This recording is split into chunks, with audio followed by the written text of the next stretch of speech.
Hey all, welcome back to the channel, and today I'm jumping in with day 11 of Ethony's 31 Days of Tarot hashtag, and today is show us your favourite depiction of the High Priestess and why. And you can see that I've pulled two because I can. I guess if I was more attached to the visual representation of this archetype, maybe it would have been easier to select one straight off the bat. Obviously, I take into consideration all the expressions of the archetypes when I'm looking at the artwork in decks, but this isn't particularly one that I tend to have a difficulty with the representation or not be able to vibe with it. And I guess that's possibly why I had to really sit and think about the decks that I have, sort of run the artwork through my mind, and you can see that these two popped out. So on the right I've got the Seer, also known as the High Priestess from the Wildwood Tarot, and then on the left the High Priestess from Tarot Fauna. Starting off with the Seer from the Wildwood Tarot, if I really had to pick between the two, this would be my all-time favourite.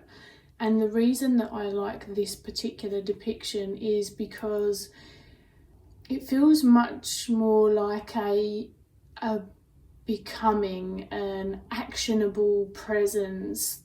You can see the ritual, the tapping in, the tools, the elements, you know. It's interesting, it's a very grounded High Priestess for me, despite some of the energy and the places that the High Priestess may encourage us to soar as an archetype. And you know, the sort of somewhat elusivity of some of the knowledge and the explorations that tends to come in with the sort of archetype or when people are referencing it.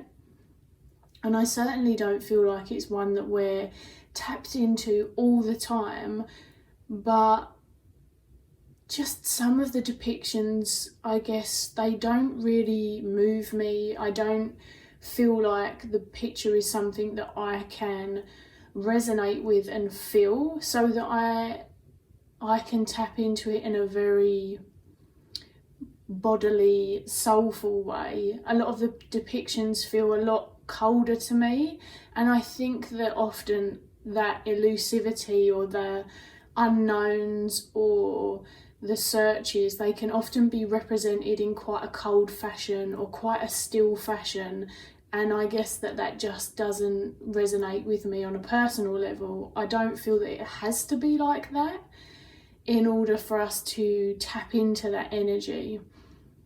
And so the mixture of the going within and going further or higher or whatever you want to call it, but still in this very, very grounded, ritualistic manner, is something that really speaks to me. And I really love this one. Then we have the High Priestess from the Tarot Fauna, which is a very dark card, so I appreciate it looks that way on camera, but it is actually that way in real life, although I'm sure I can pick out a few more of the details. It's quite dark in here at the moment. I love the way that shadow and light is being played with in this card, and how the raven is looking up to the light, to the sky, to the moon.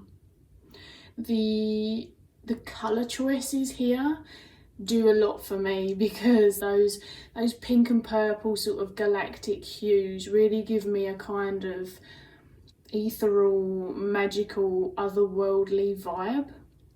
And you can see I've got a bit of a thing for amethyst, and then I've slowly surrounded my amethyst behind us by rose quartz as well as some stillbite. But the raven, I feel, is just a beautiful medicine to represent the High Priestess and the various myth and story that's been woven over the years from various cultures and traditions that link the raven to ritual, that link the raven to magic.